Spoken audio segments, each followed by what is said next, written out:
Hello everyone, হাসি নন্দিতার ব্লগে আবার তোমাদেরকে স্বাগত। তো সকালটা শুরু হয়ে গেছে আমার দিদি বাড়িতেই। তোমরা জানো যে দিদি বাড়িতে রয়েছি আমি এখন।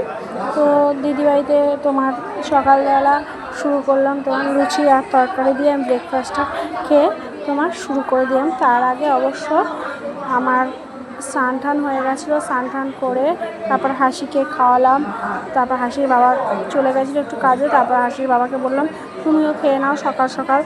তারপরে ওইদিকে তো ওপরে দিদিদের কাজ হচ্ছে, তোমরা তো জানো যে দিদি শাশুড়ি মারা গেছে। তো সকালবেলা লুচি তরকারি খেয়ে ঠেয়ে নিয়ে তারপরে চলে গেলাম দিদিদের সাথে হাতে হাতে টুকটাক কাজ করতে। এভরিওয়ান, হাসি নন্দিতার ব্লগে তোমাদেরকে আবারও স্বাগত। তো আমি তো কালকে জানোই দিদি বাড়িতে চলে এসেছিলাম, আর দিদির বাড়িতে এসে আজকে তোমার সকালে জলখাবার তোমার সেরে নিয়েছি। আর ওপরে তোমার কাজগুলো হচ্ছে না, শ্রাদ্ধের কাজ হচ্ছে এখনও পর্যন্ত, তো শেষ হতে দেরি আছে। আর হাসি দুষ্টুমি করে নিয়েছে। আর সবচেয়ে বড় কথা, হাসির কিন্তু প্রচণ্ড পরিমাণে ঠান্ডা লেগেছে। ওকে আজকে আমরা স্নান করাইনি, ওকে একটু গরম জল দিয়ে গা মুছিয়ে দিয়েছি। তো এখন বলছে আমার জ্বর লাগছে। তো অনুষ্ঠান বাড়িতে এসে বাচ্চাদের শরীর খারাপগুলো ভালোও লাগে না। তো চলো আজকে সারাদিনে কী করবো সবই তোমাদের সাথে শেয়ার করবো। তো এখনও মেঘলা মেঘলা দেখতেই পাচ্ছ, এই দেখো। আর আমার দিদি বাড়িটা তো একদম স্টেশনের সামনেই বলছে। তারপর এখান থেকে কিন্তু তোমার এবার একটা স্টেশন তোমার দেখাই যায়। দেখো রাস্তাঘাট এখনো পর্যন্ত ভিজে তোমার। তো হাসির দেখি নিচে আছে নাকি, চলো তাহলে হাসির সাথে দেখা করাবো।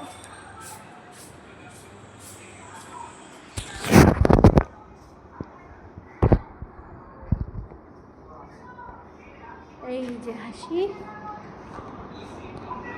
এই যে হাসি, হাসি হাই করে দে, হাই করে দে। ঠান্ডা লেগেছে। সন্ধেবেলা আমি আর হাসির পাপা একটু বেরিয়েছিলাম অনেক দিন ধরে আমাদের একটা বিছানার চাদর কেনার ইচ্ছা ছিল।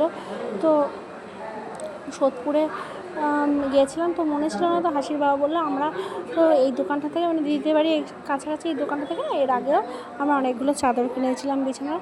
তো এই দোকানটাতেই আবার এসেছিলাম তোমার বিছানার চাদর কেনার জন্য।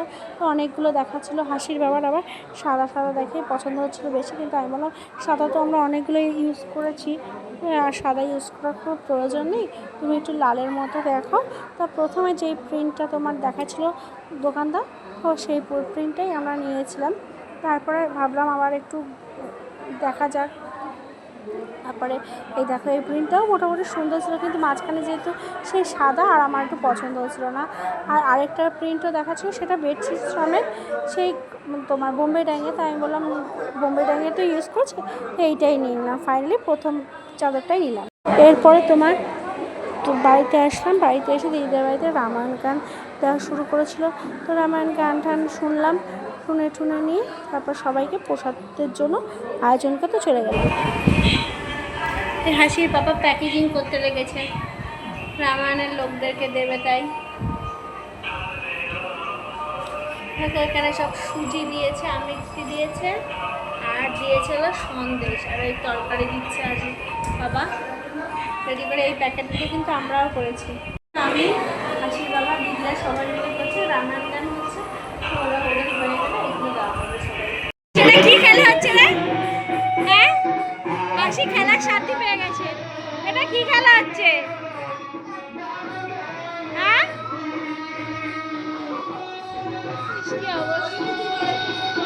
ও স্ট্যাচু খেলা।